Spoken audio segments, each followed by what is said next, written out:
Feliz Natal para todos, desde já, que Deus abençoe a sua vida e possamos lembrar que comemoramos o nascimento de Jesus, a encarnação do Verbo de Deus e tudo o que isso significa na nossa vida.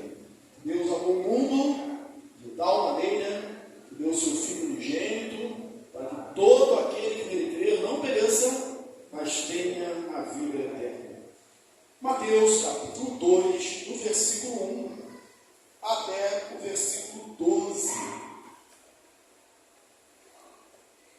Vamos colocar de pé, em reverência à palavra de Deus. Eu vou ler, peço aos irmãos a gentileza de acompanharem, do versículo 1 até o versículo 12 de Mateus capítulo 2.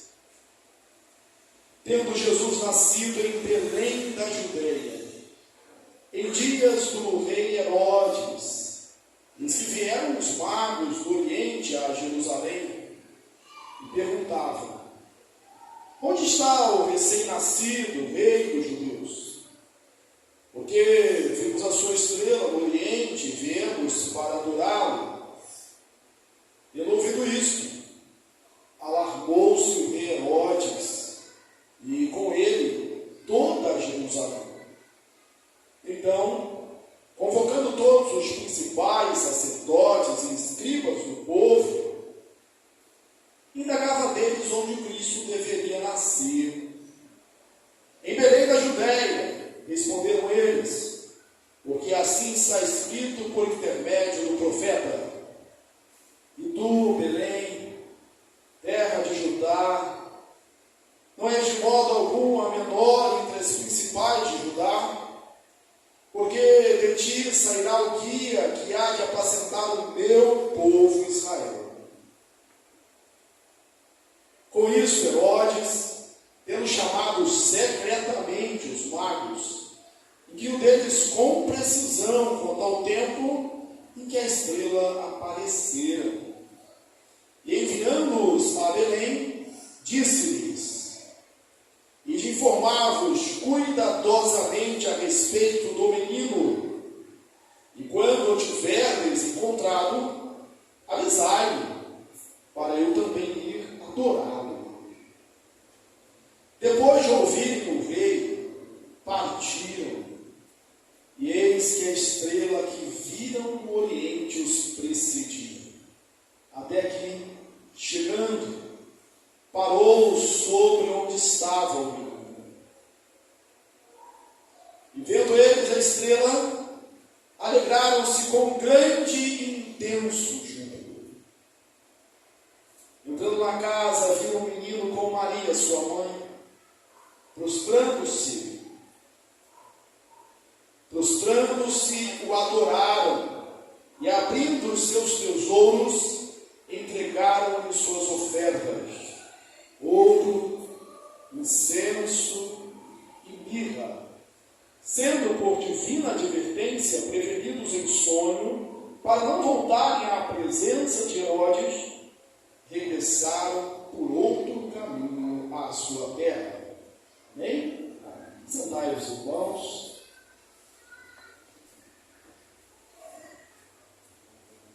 Natal é mudança de rotina.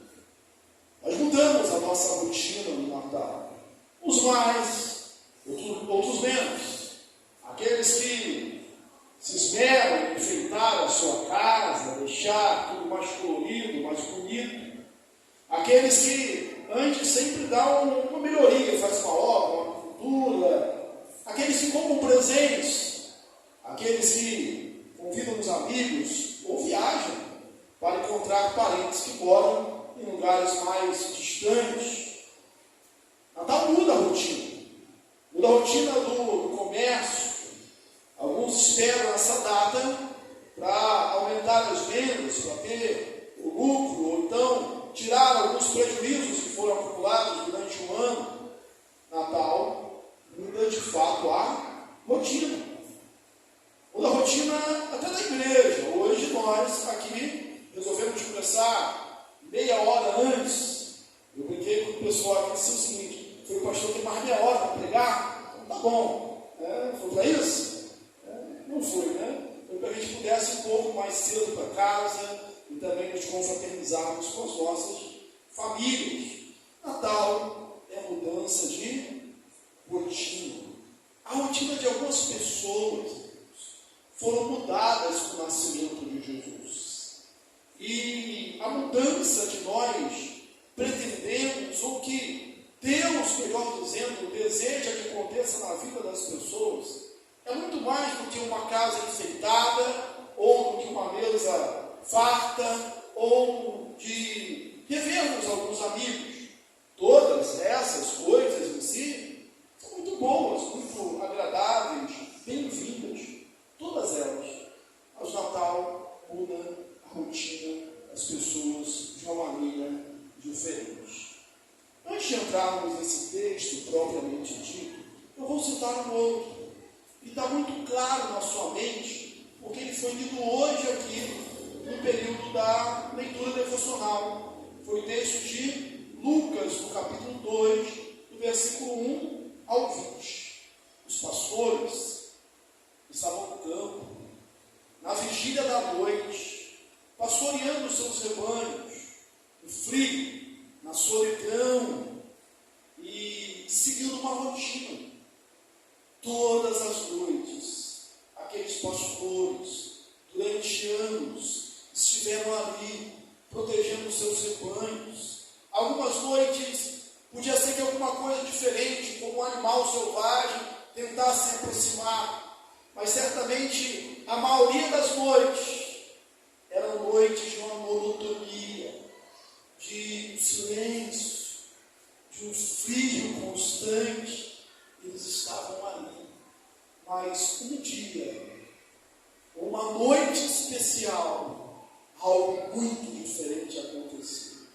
Eles viram no céu uma grande luz, uma luz que brilhou, iluminando a escuridão da noite e com certeza aquecendo o frio dos seus corações.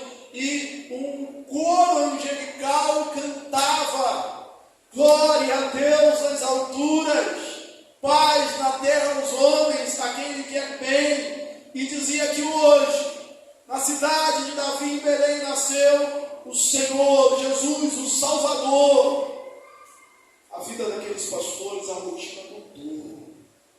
Mudou tão drasticamente, o texto diz, que quando o coro desapareceu, quando não se ouviu mais a música, eles disseram para os outros: vamos até Belém, vamos ver essa nova que Deus nos deu, essa boa nova que chegou até nós. E foram, encontraram José, Maria e um menino deitado numa manjedoura. O texto anteriormente vai dizer que estava assim porque não havia lugar para eles na estrebaria.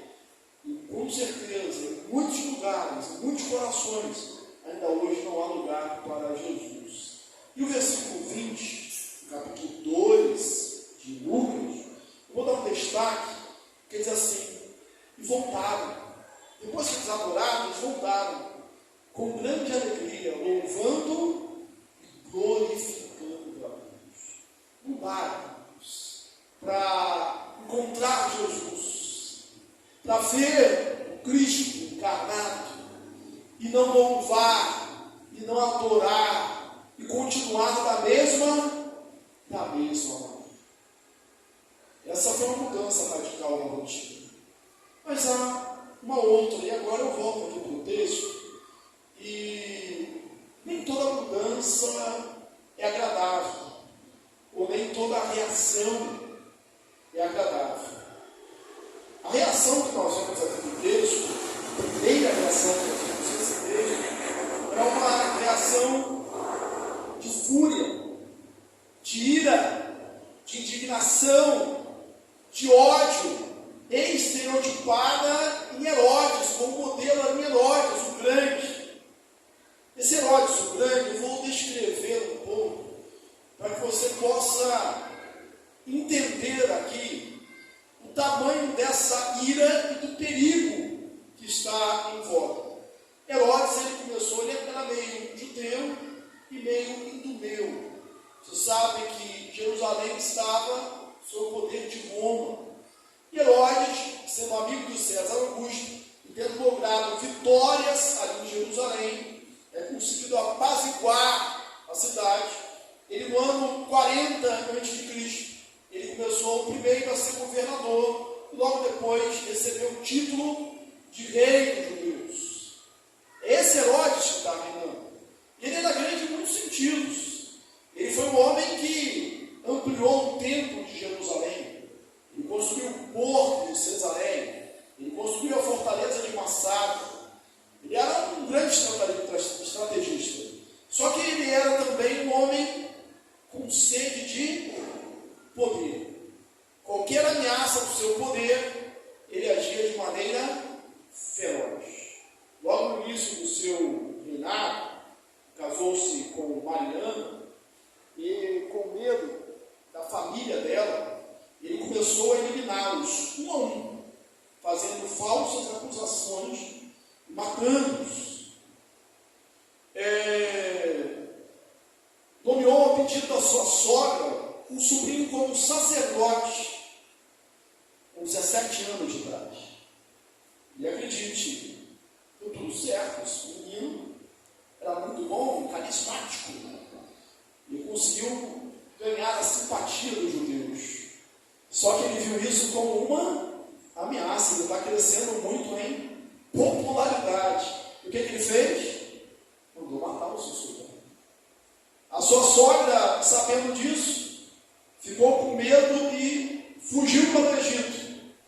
E tentou forjar a sua própria morte para se ver livre dela. E mandou emissários atrás, procurou, encontrou e mandou matar a sua sogra.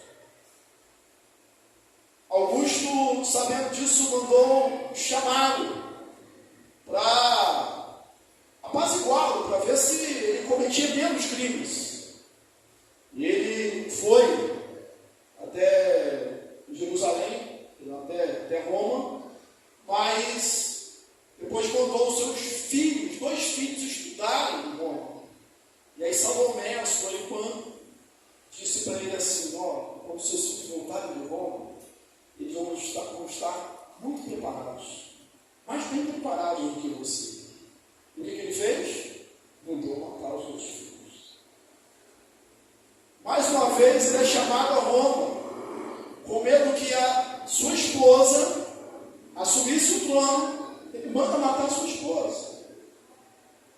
E perto da sua morte, quando ele viu que a sua popularidade estava pequena, ele só quando morrer, ninguém vai chorar por mim. Ele mandou prender alguns nobres da cidade, alguns judeus. Falou para a sua irmã: quando eu morrer, você manda matar esses nobres, para que pelo menos alguém chore na minha morte. É esse nome, Herodes o Grande.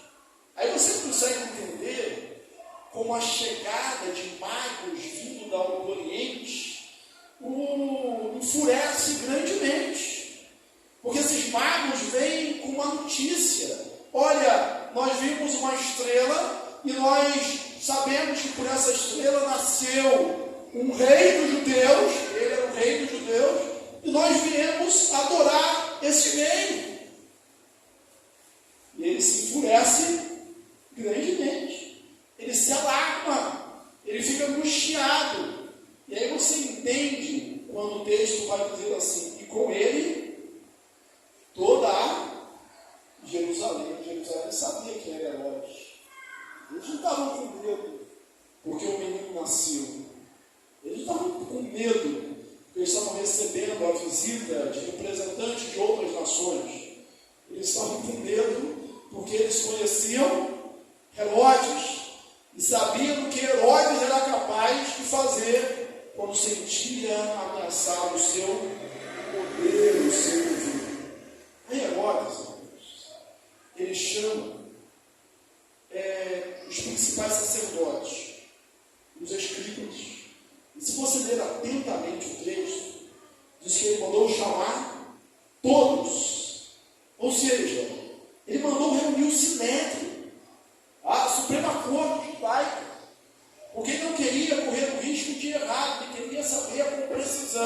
onde esse menino, suposto menino, nasceria.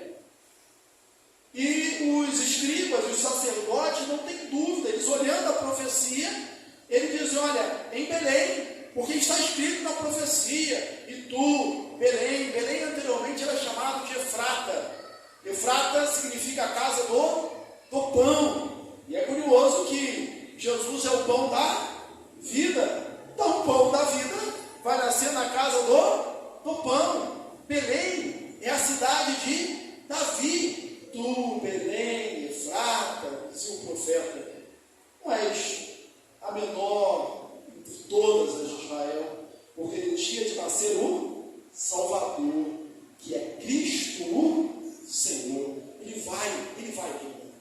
E disseram isso. E aí a gente tem mais uma orientação para a nossa vida. O movimento dos astros mostrou para os magos que Jesus tinha nascido. Mas não podiam ter levado direto para Belém? Não, levou para Jerusalém. Por quê? Porque ainda que Deus possa falar extraordinariamente conosco, de alguma maneira, a revelação sobre Jesus está onde? Nas Escrituras. Está na Bíblia. Está na palavra. E era necessário que aquela manifestação dos astros fosse comprovada agora pelas Escrituras. De Belém nasceria ou viria o Salvador, o Senhor. Ora, e aí ele chama os magos, veja bem a sua astúcia, ele chama secretamente. E como todo bom político, vou falar com todo bom político, né? Vamos mudar aqui a expressão para não, de repente, não ser injusto. Como um político, vou botar a palavra bom, ele vai e mente. Ele chama os magos secretamente e diz, como vocês acharam? Fala para mim. Vem contar para mim, porque eu quero ir adorar. Eu queria adorar, eu queria adorar o recém-nascido rei dos judeus. Não, eu queria matá-lo. E Deus falou isso com José nos sonhos. Olha, quando ele diz assim que os magos saem, o anjo aparece José e diz para José, toma o menino, foge para o Egito. E aí Mateus, irmãos, ele usa muitos textos do Antigo Testamento que, num primeiro momento, não dizem respeito ao nascimento de Jesus, mas ele usa como cumprimento da profecia, porque tem esse compromisso. Mateus é um evangelho didático, e ele vai mostrar, porque do Egito chamei o meu filho. Essa profecia, originalmente, do Egito chamei o meu filho, era em relação a Israel, sendo livre do cativeiro egípcio, da escravidão do Egito. Mas aqui Mateus dá uma nova interpretação, dizendo que do Egito chamei o meu filho, porque ele vai confirmar com profecias o nascimento de Jesus, mostrar que Jesus é o Filho de Deus. E aí, irmãos, eles adoram Jesus. Herodes sente-se enganado. Eles voltam, por divina advertência, por outro caminho. E Herodes se sente enganado. E ele se enfurece grandemente. Irmãos, uma coisa é alguém sem poder ficar bravo. Uma coisa é alguém sem poder ficar irado. Agora, quando um homem poderoso fica irado, é motivo de se alarmar, é motivo de ficar angustiado. E quando esse homem é um homem insano, é um homem fora de si como Herodes, muito mais. E o que Herodes faz, irmãos? Na sua vontade de matar Jesus. E ele já tinha premeditado isso, porque ele pergunta aos magos com precisão quando a estrela aparecia.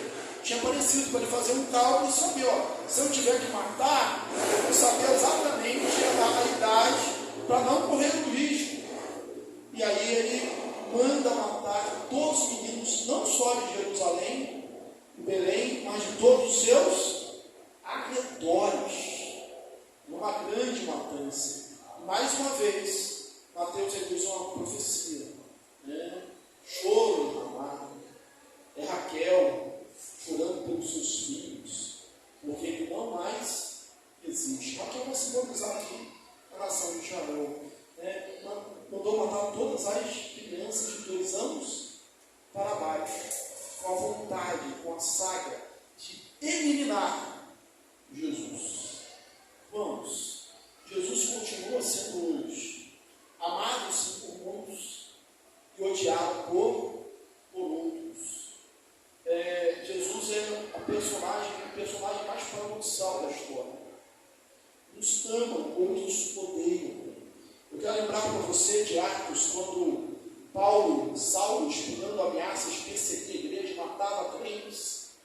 E Jesus aparece a ele na estrada de Damasco, em Atos 9, quando ele cai no chão e fica cego, ele ouve uma voz, então a aparição de Jesus, e ele pergunta, quando ele diz: Saulo, Saulo, por que me persegues?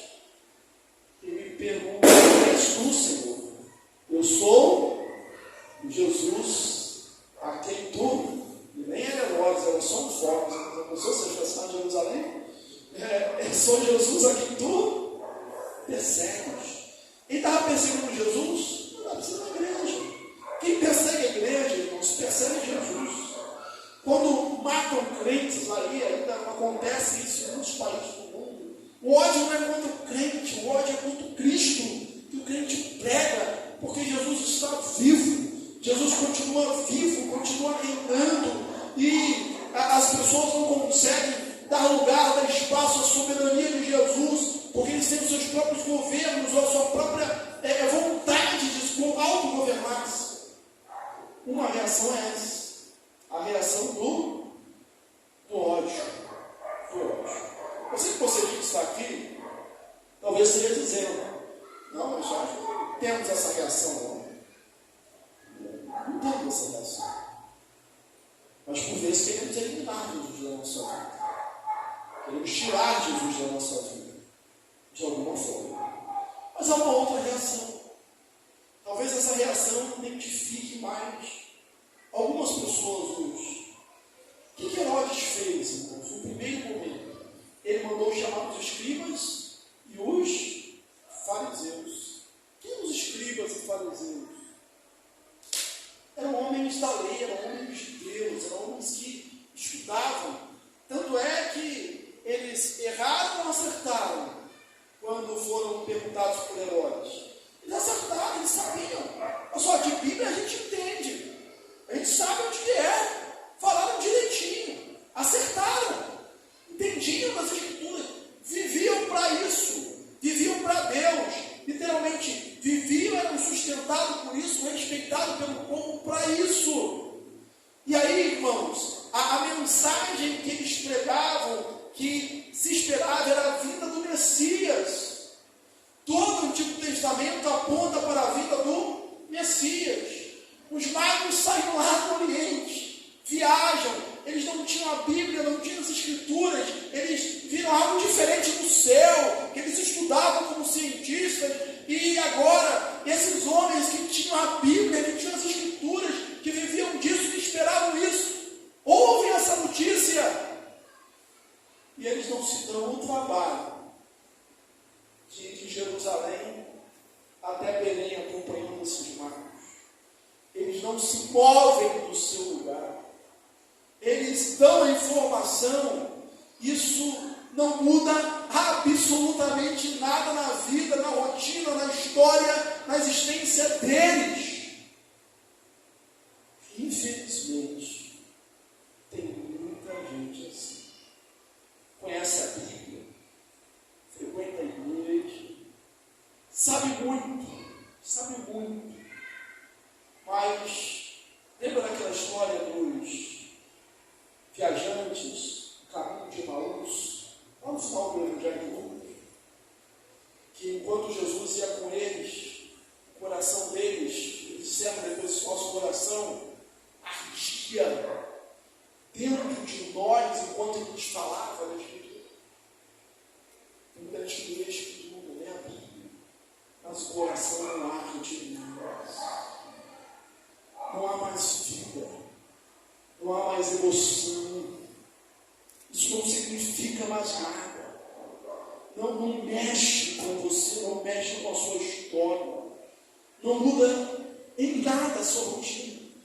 Você lembra como os pastores voltaram? Eles voltaram diferentes. Eles voltaram cantando e glorificando a Deus. Quem encontra Jesus muda a sua vida, tem a sua vida transformada. Não é mais a mesma pessoa.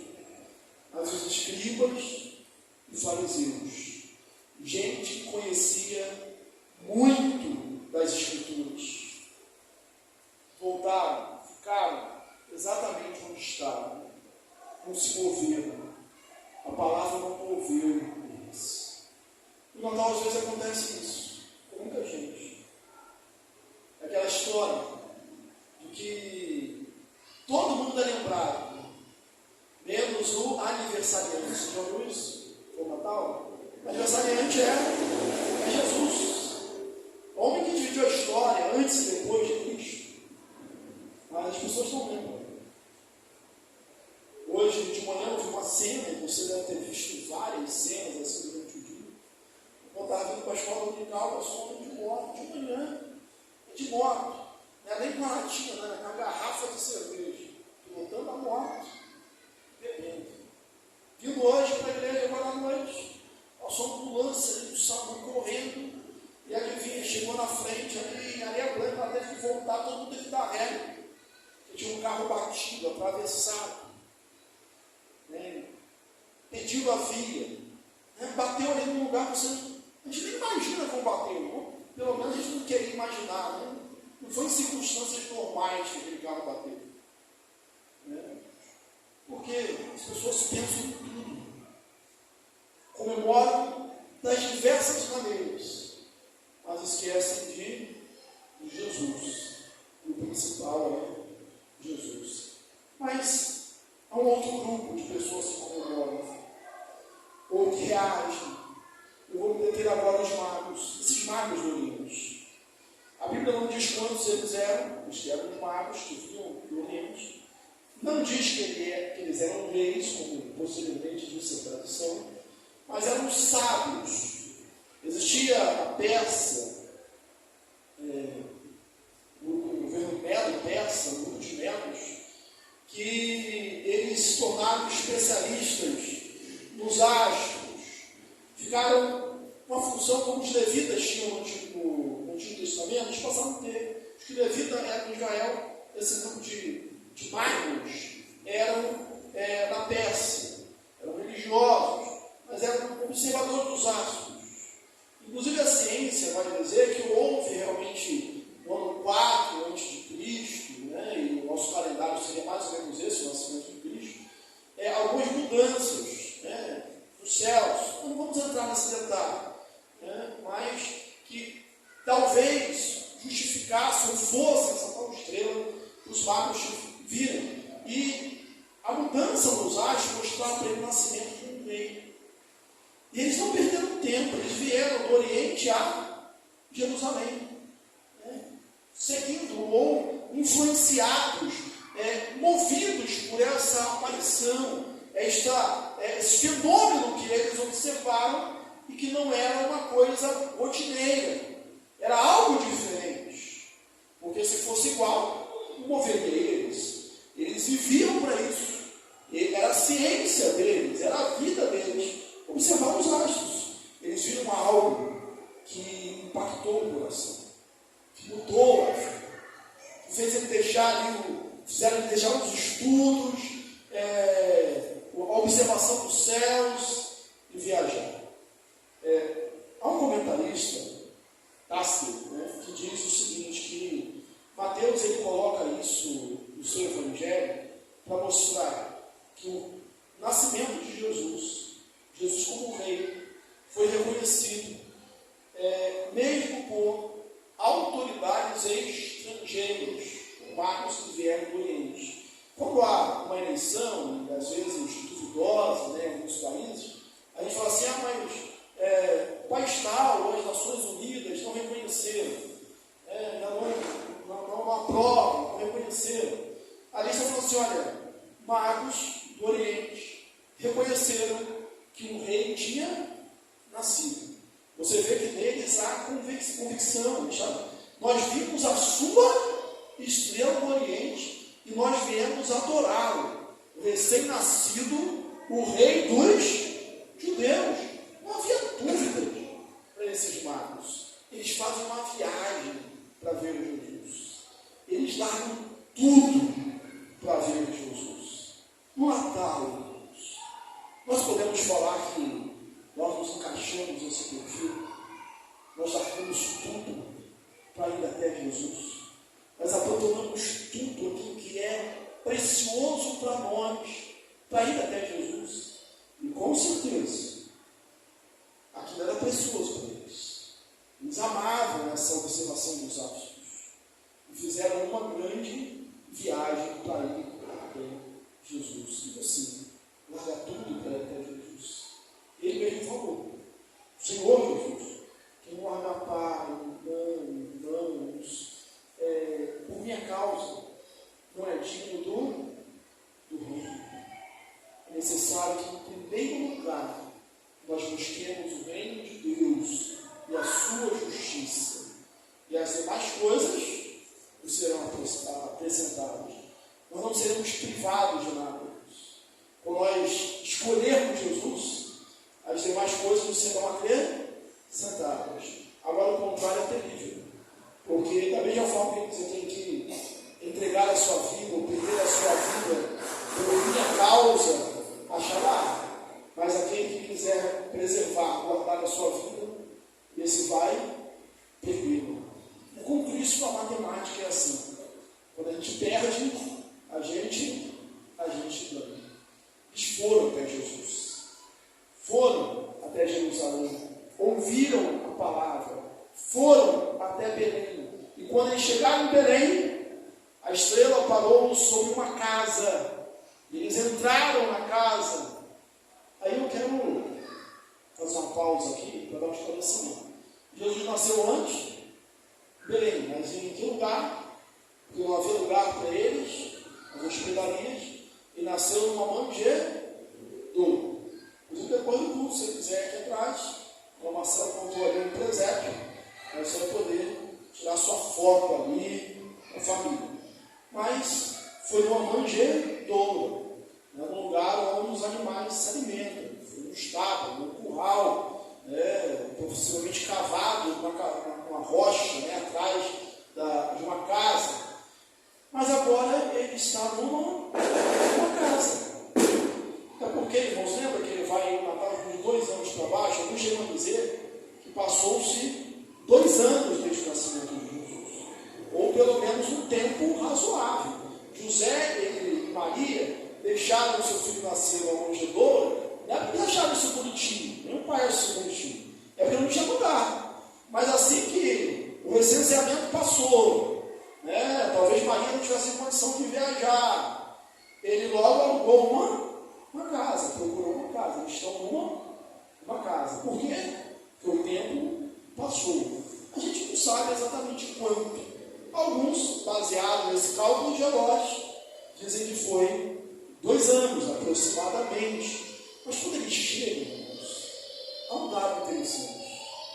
Você vê uma estrela, eles eram astrólogos ou astrônomos, eles observam os astros, e a estrela veio para cima da casa.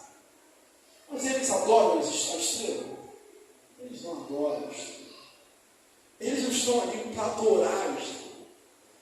Nós não adoramos a criatura e tudo que você possa ver, o macro-universo, por mais belo que seja, é criação de Deus. Nós não adoramos a criatura, nós adoramos o Criador. Por mais espantoso, extraordinário que fosse aquele movimento, eles não adoram a estrela. Eles entram na casa. Eles adoram José? Eles não adoram José. Eles adoram Maria, com toda a beleza que ela tem, ou com toda a santidade que tem. Ela é bendita entre as mulheres. Veja bem, entre. Não é assim, é entre as mulheres. Eles adoram Jesus. Eles adoram patrona de Jesus. O crente, vamos dizer assim, pode ver muitas coisas. É igual os pastores, eles não adoraram anjos, eles não adoraram o coro celestial, mesmo que o céu tivesse aberto. Eles foram a Belém e adoraram Jesus. Eles entraram e adoraram Jesus. Os magos adoraram Jesus. A tradição depois deu a esses magos, que a gente não sabe quantos eram, são 3, possivelmente baseados nos presentes, até deu um nome para eles, a tipo de curiosidade, Melchior, Gaspar e Baltazar. São 3 nomes. Mas eles entregaram seus presentes, eles deram algo para Jesus. Veja bem, os nomes foi a tradição que deu, não está na Bíblia, a tradição deu os nomes. Entregaram seus presentes. E há nesses presentes uma mensagem. Um entregou ouro. Ouro é o mais nobre dos metais. Ouro é um presente para rei. E aí, através desse presente, do ouro, eles estão dizendo que Jesus é rei. Que Jesus é rei. Jesus é rei. Nós precisamos, ao olhar para o Natal, mesmo sendo um menino que estava lá, eles o adoraram e disseram que ele era o rei. Eles saíram do lugar que eles estavam para adorar o rei. Jesus não quer nenhum outro título na sua vida, ou não se contenta com nenhum outro, a não ser o rei. E rei é soberano, o rei pode tudo. Jesus quer ser assim na minha vida e na sua vida. O outro entrega um outro presente. Você lembra? Qual outro presente? Como? Incenso e mirra. Incenso e mirra era um perfume, algo aromático. O incenso era aquilo que o sacerdote queimava no santo lugar, que entrava no santo dos santos, simbolizando a oração dos santos. O incenso é, então, aquilo que apresenta, que mostra Jesus como sacerdote. E a Bíblia vai dizer que ele é o nosso sumo sacerdote, nosso grande sacerdote, que se compadece de nós, morreu uma única vez pelos nossos pecados. E a mirra vai mostrar isso também. A mirra era um bálsamo, era um unguento, que era usado para embalsamar as pessoas. A pessoa morria e era embalsamada usando a mirra, um perfume. Então, no seu nascimento, eles estavam dizendo que ele estava destinado a morrer. Não qualquer morte, mas a morte de cruz pelos nossos pecados. E aí, depois de adorar, eles voltam por outro caminho. E aqui nós temos uma aplicação especial para a nossa vida. Todo mundo, qualquer pessoa que encontra Jesus, volta diferente. Os pastores, segundo a narrativa de Lucas 2, voltaram cantando, alegre, louvando a Deus por tudo que viram e ouviram. E os magos voltaram por outro caminho. Mudaram-nos. Para você saber o verdadeiro sentido do Natal, você chegar até Jesus e voltar pelo mesmo caminho. Não permanece no mesmo caminho. Não continua com a mesma história. Quem teve um encontro com Jesus. E a nossa oração é que você tenha hoje esse encontro com Jesus, com o Verbo de Deus que se fez carne. E a Bíblia diz que ao fazer isso, ele se esvaziou de si mesmo. Glória a Deus. Se esvaziou de si mesmo para condescender, para andar conosco, para morrer pelos nossos pecados. Que Deus te abençoe ricamente